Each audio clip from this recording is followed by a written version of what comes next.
And today we're going to talk about spiritual quarterbacks. Wait a minute, I got a little subtopic. Fly, Eagles, fly. Over here. Right? So I promise that I'm not trying to be biased. So if we just got to, the reality of it is, you know, there's a scripture that says, but those who hope in the Lord will renew their strength. They will soar on wings like eagles. They will run and not grow weary. They will walk and not be faint. Fly, Eagles, fly. Spiritual quarterbacks. The reality of it is that, you know, it tells us that many are called, but few are chosen. Many are called to the sport of football. Many are called, you know what I'm saying, to the kingdom. But there are certain roles that you're chosen for. And there's a difference between being called and being chosen. Because you can get called to audition. But if you don't show up and try out, there's no way that you can be chosen. And so when we think about, you know what I'm saying, that the word tells us in Jeremiah 29:11, it says, for I know the plans that I have for you, says the Lord. There are plans for good and not for disaster, to give you a future and a hope. And so whether it is that you are the head of your household, you got to play the role of a quarterback. Whether you're that teacher in the classroom, you got to play the role of the quarterback. Whether you are wearing the role of the matriarch of your family, you got to play the role of the quarterback. Whether you're the coach of a girls' or guys' basketball team, sporting team, you got to play the role of that quarterback. Whether or not you may be the director of a movie, you've got to play the role of the quarterback. You've got to play the role of a quarterback. But the reality of it is that he's equipped you. But the reality is also, if you do not go through the conditioning, you will be of ill effect. And so, you know, when I think about the fact that also when it comes to quarterbacks, it says, you know what I'm saying, that they're the most glorified members of a team, but they're also what? The most scrutinized. Yeah. And so as we prepare for this Super Bowl Sunday, you know what I'm saying, it's showtime. You know, you've got people from all around watching and showing up for this game. Some are there to just be in the number. Some are there to see the halftime show. Some are there to root on, help me, Kansas? Yeah. Pastor said, you ain't got to say that name.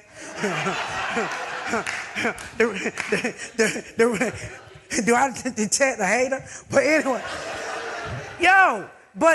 so in that mixed crowd, you've got supporters and you're going to have some haters.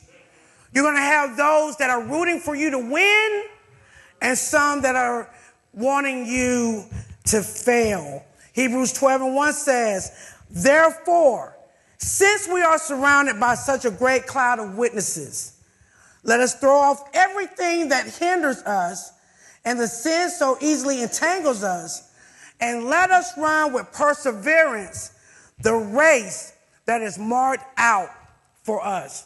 Some scriptures would say, you know what I'm saying, keep your eyes on the prize. Keep your eyes on that field goal. That there are certain things that you've got to throw off to be effective. Your quarterbacks. Many of you are the most important person on your team. The good thing about it is this, though. is that you've got a quarterback that's responsible for leading the team, right? And so I Googled if the quarterback is looking out for the whole team, and he's, how y'all know? Who's looking out for the quarterback? Like, who's looking out for you? Who got you? Who's looking out for the quarterback? And so it's important to know who's on your team. And there are these positions in football. I think they call it the offensive line. And so you've got a center. And what does center do, Sister Myra? Because you said that with confidence. Yeah, the center is also one, you know what I'm saying, if I'm not mistaken, he passes the ball up. He hikes the ball to the quarterback. And then you've got the left guard. Then you've got a right guard. So you've got someone to your right and to your left. And then, if I'm not mistaken, it's the left tackle. That's the person that looks out of that blind spot. That's the one that's making sure that you can stay focused and that what they call it, when you throw the ball, and that you're able to do it with a measure of ease. And then you've got to have an offensive lineup. Like, who's on your team? Like, when you're running this race, who got you? Now, you got them, but who got you? And so, therefore, you then have the wide receiver. When you throw it out there, who's prepared to catch that ball? I was thinking about, and I love Coach Prime.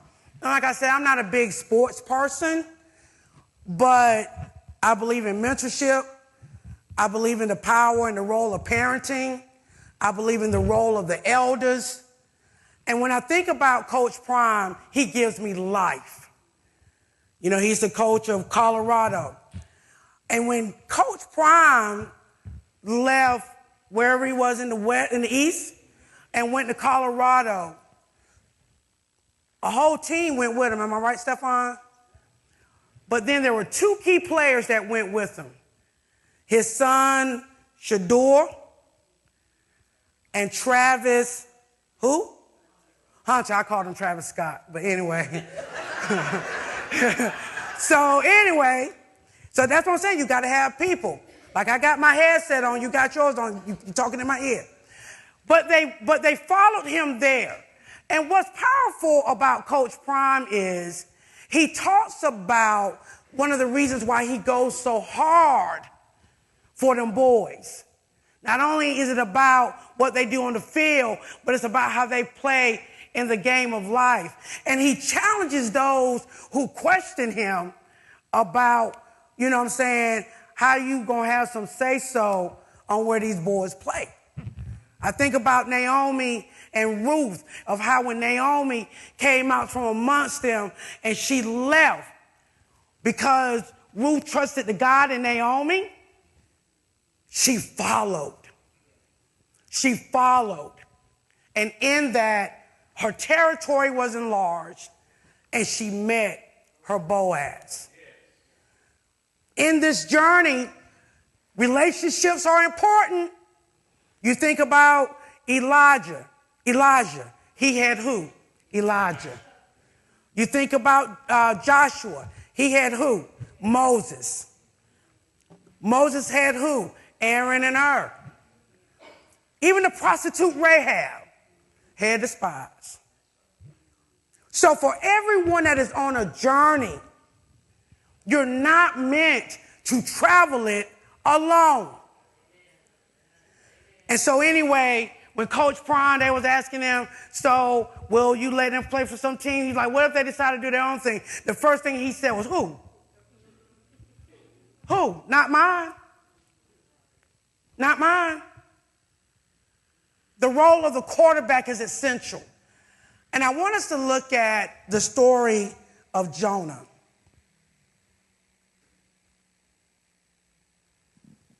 A lot of times people really won't understand why you're in the role that you're in.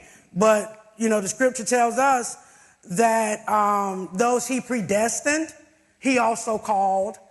And the ones that he called, he justified. And those that he justified, he glorified. And so, therefore, for those who may not think you qualify, as long as you know that you've been called and chosen by him, everything else is a non-factor. And so let's go to the book of Jonah.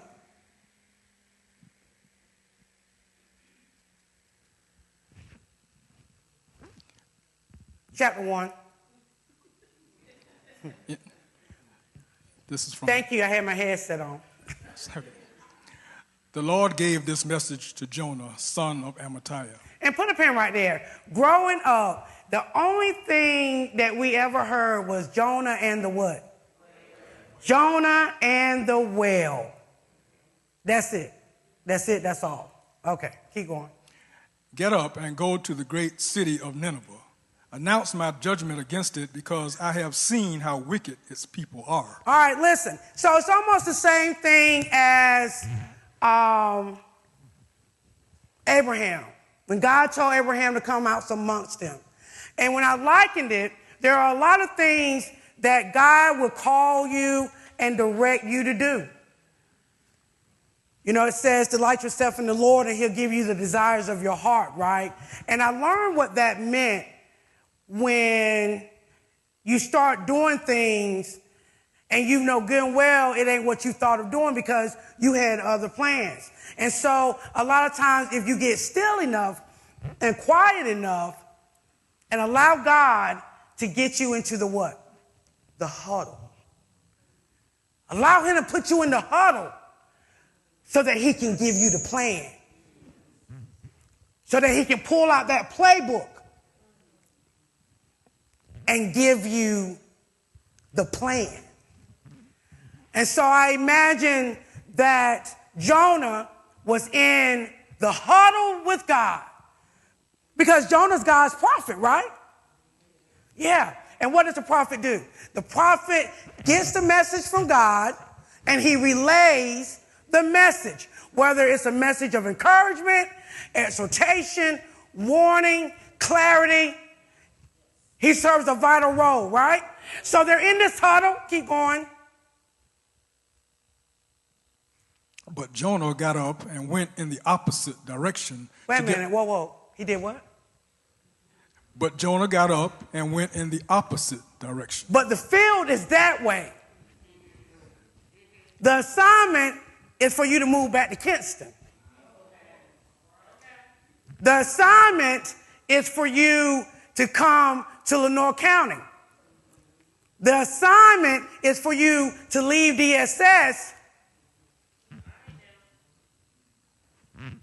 and pursue something greater. The assignment. The assignment is for you to do what you really didn't think you wanted to do. Well, it ain't no think you didn't want to do it. You did want to do it. You know? Yeah. The assignment. So Jonah gets up, Dexter, and goes the other way. Now, God is calling him to show up, to go to Nineveh, but Jonah did what? He went the opposite way. Why?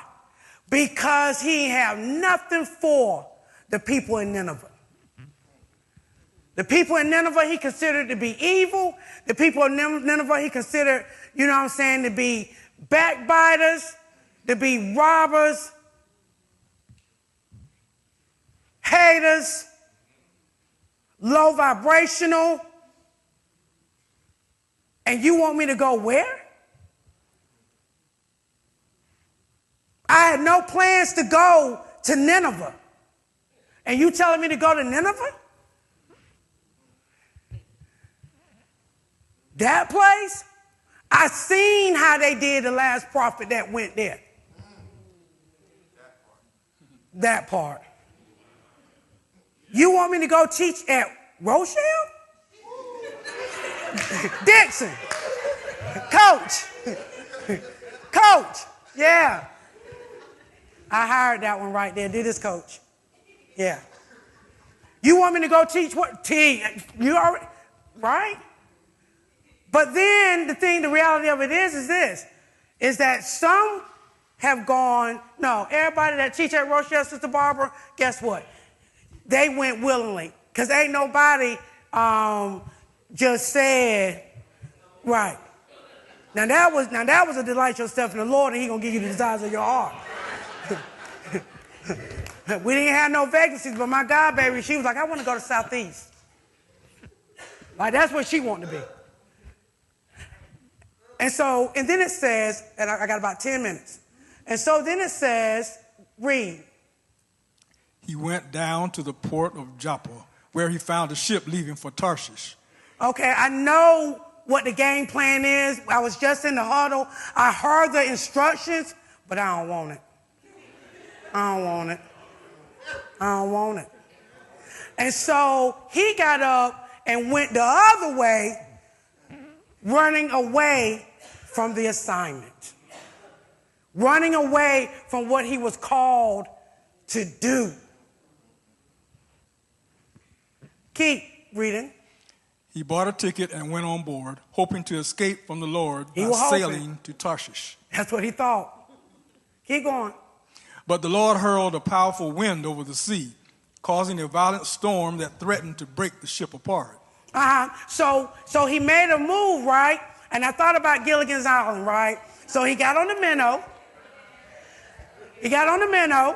And then a violent storm happened while he was on the minnow, because he's trying to make an escape.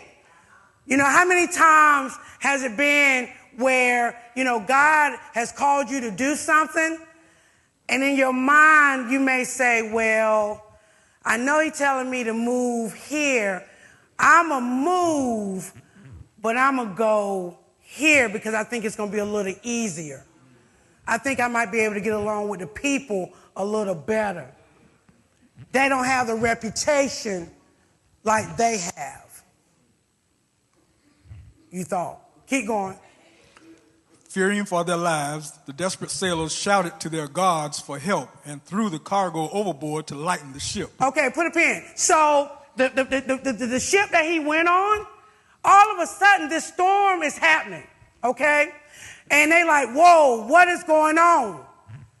Like, this isn't common. Like we made this trip several times. Like, I know all of my shipmates, because it says what? Know those that labor among you. We've been in relationship a long time. I know you. I know how you move. You know how vital it is to make sure you right. You know we ain't riding dirty in the car. You know. And so this storm breaks out. And then all of a sudden, the crew, and I don't think it was all of them at first, but I think the captain of that ship ran. And he ran where? Well, go back to the bottom of the hole. And it says Jonah was sound asleep down in a hole. Now, I'm going through all of this. Everybody on this ship is impacted. We finally find what the problem is, and you sleep. That's why you have to know who's riding with you. When the storms of life break out in your life, who with you? Now, I think about, you know what I'm saying, the fact of when God was in the Garden of Gethsemane, and he was getting ready to face having to go to the cross. And he's laying there, and he was like, wow, can't nobody wait up with me? Now, this guy, he's in torment. You know what I'm saying? Like, he's in great despair. He's like, Abba, Father, where are you? Like, he's in a moment where he's alone, and he's just saying, where y'all at? And so it says here, he was down in the sleep in the hole. You have to ask yourself, what is it when the tough get going?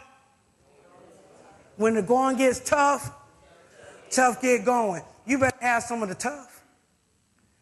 But you got somebody with you.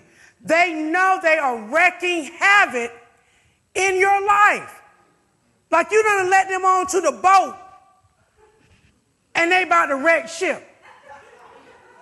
With all of that toxicity. Huh? Now I'm going on a journey to Tarsha.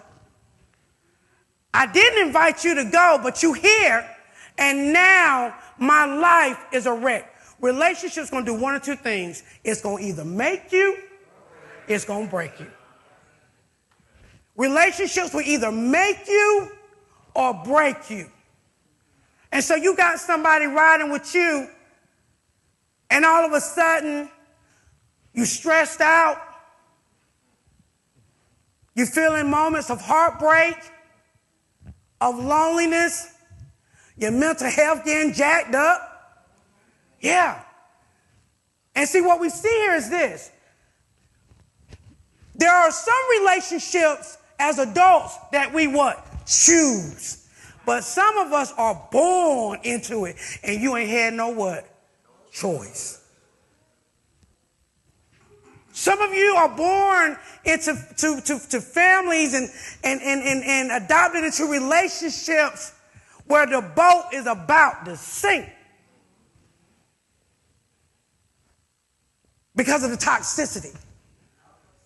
And then you dealing with somebody on the boat where you going through all of this and you see the turmoil going around and you going to sleep like you sleeping on me. We've got all of this, and you want to sleep. I don't know whether or not Jonah looked at that boat, and it might have had a reputation of being stellar. It might have been a reputation of, oh, she a good girl. Mm-hmm. Oh, she's sturdy. She built. Oh, he a good man. He take good care of his women. I was at the job. They was talking about him. One of my coworkers was talking about him in the break room one day. He's single now. I'm going to make my move. I'm going to see what he about. Mm-hmm. One of the homeboys said, man, I'm telling you, she cooked every day. Every day. And so it may have been a reputation, right? Of that's a catch. And they attach themselves to it and create havoc in your life. Create havoc on that boat. And so then what happens? Get up and pray to your God. Maybe he will pay attention to us and spare our lives. Then the crew cast lots to see which of them had offended the gods and caused a terrible storm. Something's happened. Something's happened. Like, you know what I'm saying? We all do self-examinations, you know, and like for the captain to be, oh, like, we'll do the lots, you know what I'm saying? But I got a pretty good idea of what's happened. This stuff won't happen until I brought you in my house. This stuff won't happen until I brought you into my life. You see what I'm saying? My finances were doing good. You know what I'm saying? Until we got that joint bank account. Or in that time, I let you use my debit card. And now you gave me my card back, but you wrote my number down. Now every time I turn around, Temu package is coming.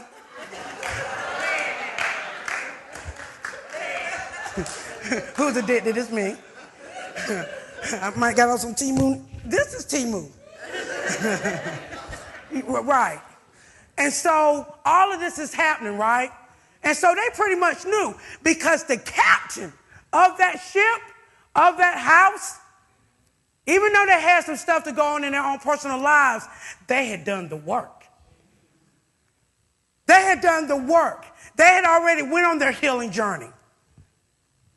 They had already had counseling. All of them already had therapy. All of them already had spiritual therapy. Like they had done the work. Like they had taken the mirror, they stood in front of the mirror, and they examined themselves. You know, sometimes you got to be careful of how people will gaslight you and make you think it's you. It ain't always you. It ain't always you. It used to be you. Huh? And so he says, okay, what's the deal? The other day, Rosita asked me, I think it was a couple of days ago, she said, Miss Solomon, why you ain't got no full-body mirror in your house? How many of you got full-body mirror? So I've got a mirror where I can see from here up, and then everything else I kind of do this. But a mirror view, it hit different, don't it? Yeah. And so the goal is by the end of March to have a full-body mirror because I need to be able to see what I'm looking like. You know what I'm saying? Before I came out, Sharon tied my left shoestring and cuffed my pants. And it was funny how Mother said, "You so detailed." I like that. I guess she's calling those things that be not as though they were. You know what I'm saying? And detail maybe, organized not. And so, you know what I'm saying, I had someone to help me take care of me. She was able to see what I couldn't see. Well, you know what? I did see it. I saw it, but I was going what? Keep on going. Need to get out here, right? Okay, so keep reading. And we're almost done. When they did this, the lots identified Jonah as the culprit. Oh! It's you. It's you. Wow, keep going. Why has this awful storm come down on us? Rhetorical question. Who are you? Who? No, like, okay, just put a pen. I think we went too fast. I didn't even get a chance to talk about, you know what I'm saying, like, what was your childhood like? I didn't even get a chance to check your last references from the other job. Well, I had a chance, I just did. You see what I'm saying? I didn't do that reference check. I didn't do the reference check. I didn't spend enough time with you developing a friendship and developing a relationship with you. I didn't get to see you in your element. How you act when you on the job. How you act when you out with your boys. How you act when you with your homegirls. How you move when you're with your family.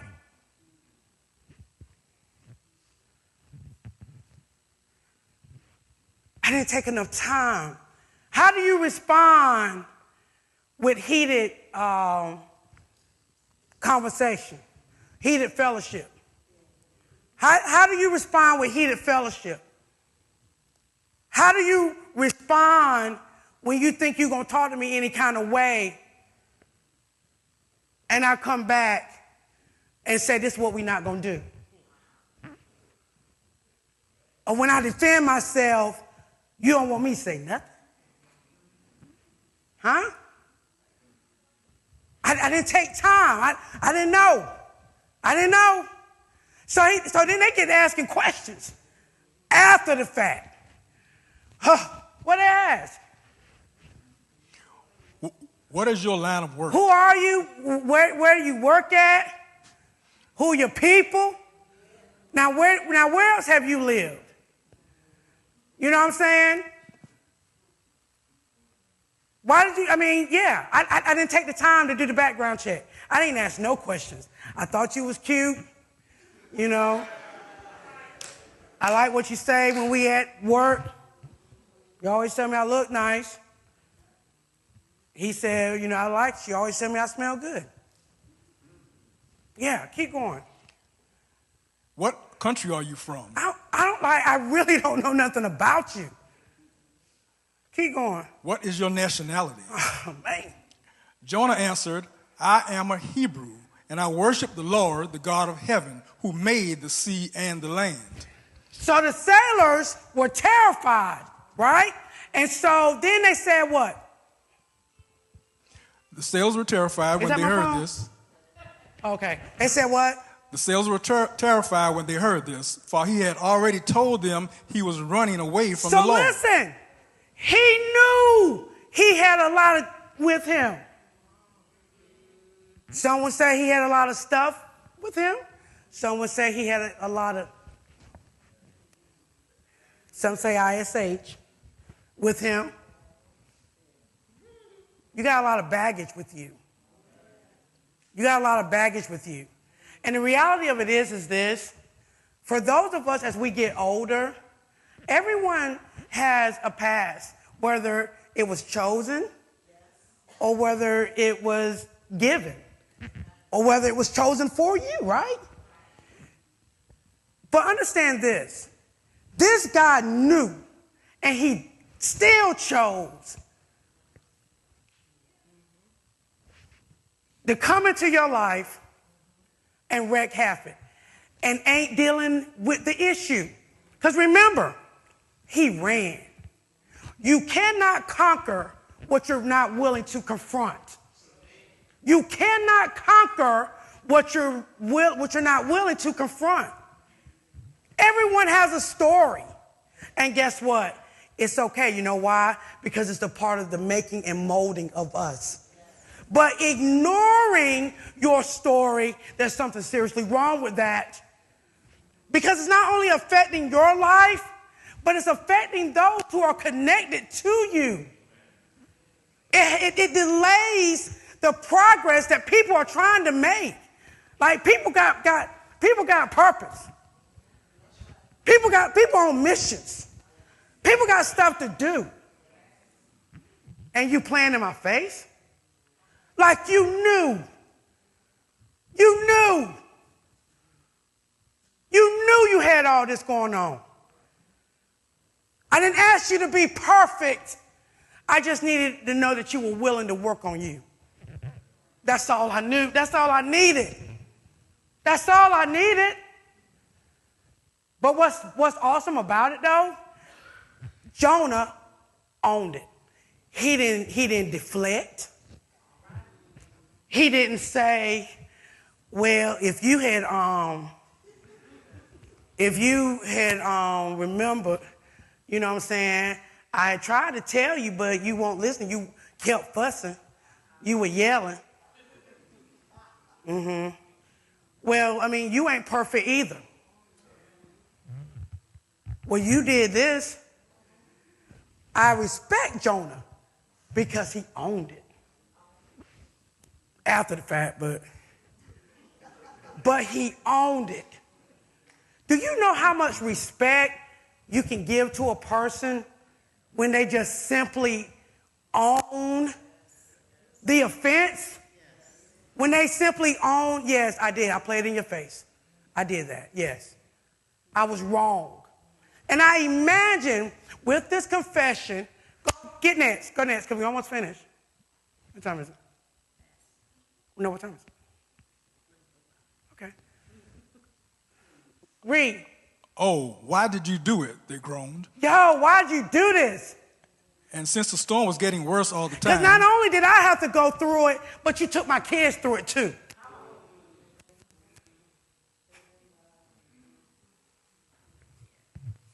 You took my kids through it.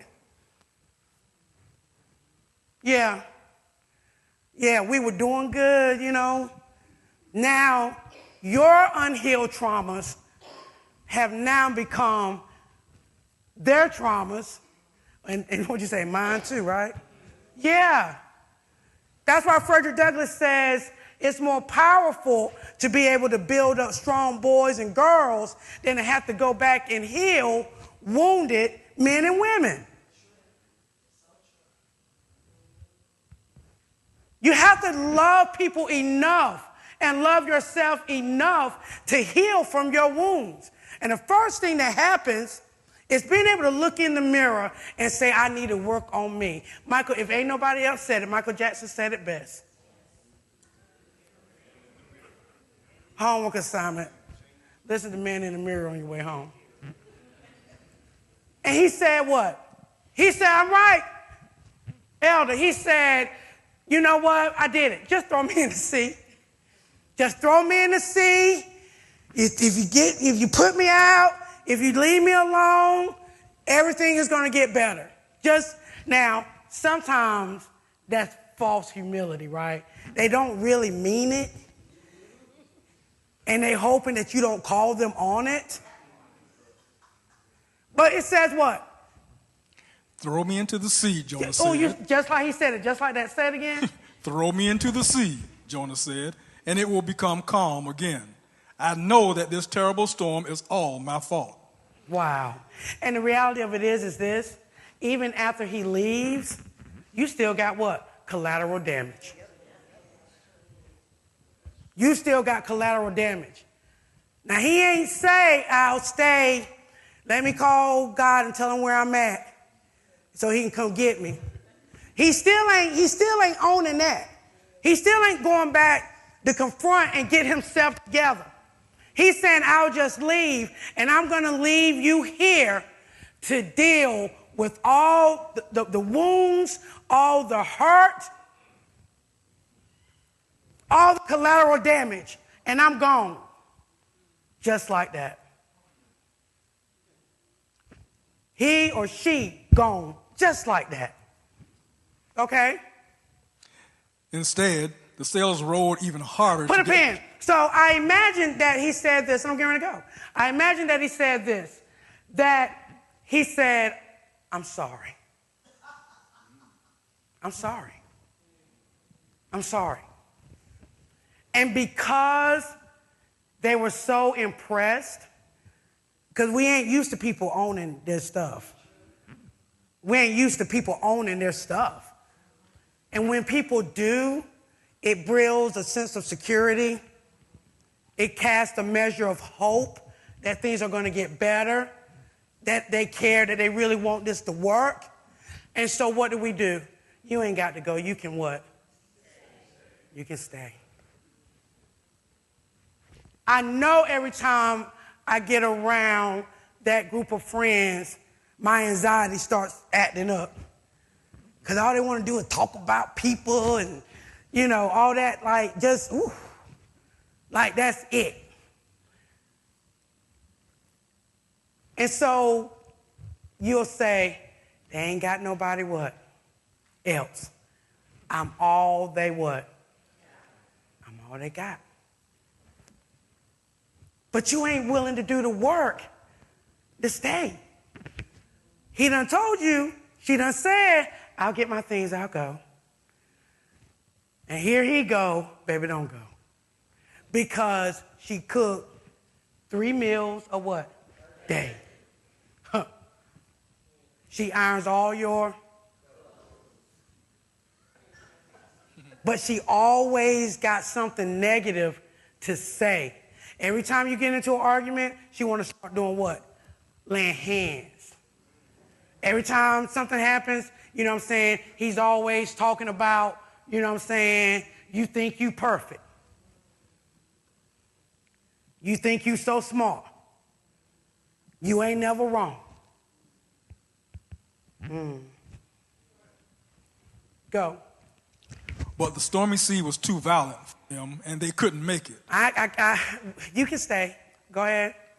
Then they cried out to go back. And it said they rolled harder. So anyway, when you let them stay, things didn't change.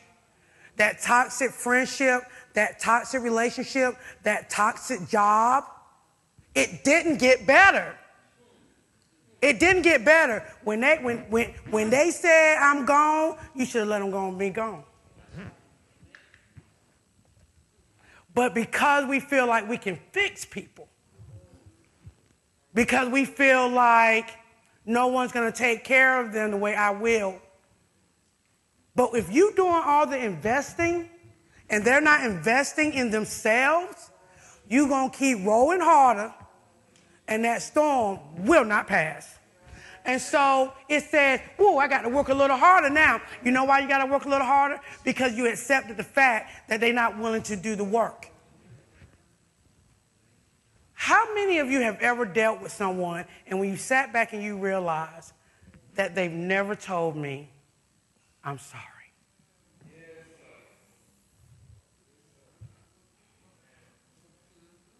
"I'm sorry. I apologize. I was wrong." Now, there's a difference. Now, I want you to give consideration to this. If they preceded it with, "If I did anything to hurt your feelings," I really don't think we should accept that. That "if" is kind of like a disclaimer. It takes a big person, a true leader, to be able to acknowledge when they are wrong. And it is sad when you can think that you may have been on journeys in your life with people, and offenses have happened, and never have they said, "I'm sorry." Go. Verse 14, then they cried out to the Lord, Jonah's God. "O Lord," they pleaded, "don't make us die for this man's sin, and don't hold us responsible for his death. O Lord, you have sent this storm upon him for your own good reasons." Then the sailors picked Jonah up and threw him into the raging sea. So after a while, they said, "You know what? You got to go. I'm tired."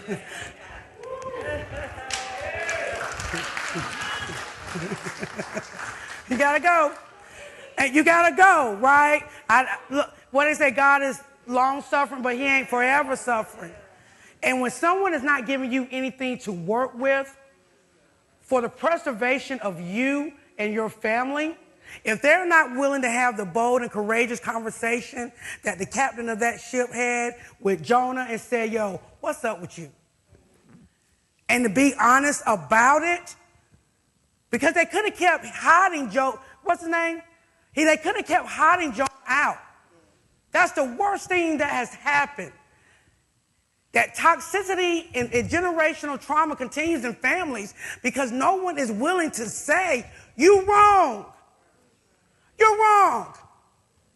That you're not willing to call a spade a spade. It's wrong. And not only do you have the opportunity to help yourself live a better and more prosperous life, but those that you say that you love. Let the buck stop somewhere.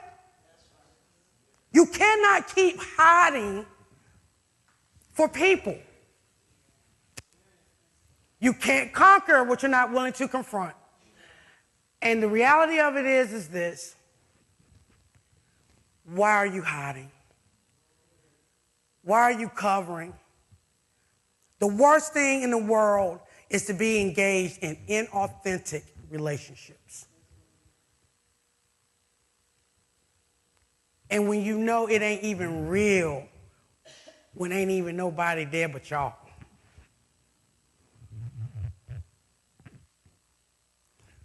Relationships will either make you or break you. It is to make you be better, to help you grow in wisdom, to help you accomplish goals that you didn't think you could accomplish. It's not meant to destroy you, to destroy your self-esteem, to destroy your peace, your dreams and your aspirations. Because the reality of it is this, and I'll say this and I'll sit down. God is the ultimate healer. You cannot fix anyone that ain't trying to fix themselves.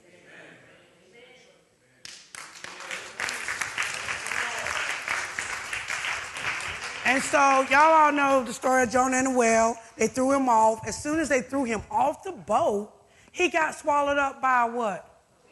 A whale. Stayed in the belly of the whale for how long? Right. And then all of a sudden the whale did what? Spit him out. As soon as he got spit out, I don't know what was happening when he was in the belly of that fish, but I can imagine not a pleasant place to be. But anyway, not only did he get correction, but God also provided him with protection. The people in your life are called to give you accountability, correction, and with that correction comes protection. Jonah was going to be all right. Some people, in some situations, you just give it to God, let him handle it. Went in the belly of the whale, the fish spit him out. When Jonah realized, okay, God, I can't run from you, I can't hide. For God to come right back and say, I need for you to go to Nineveh, deliver this message. Jonah went through all of that to do what God told him to do. God bless you.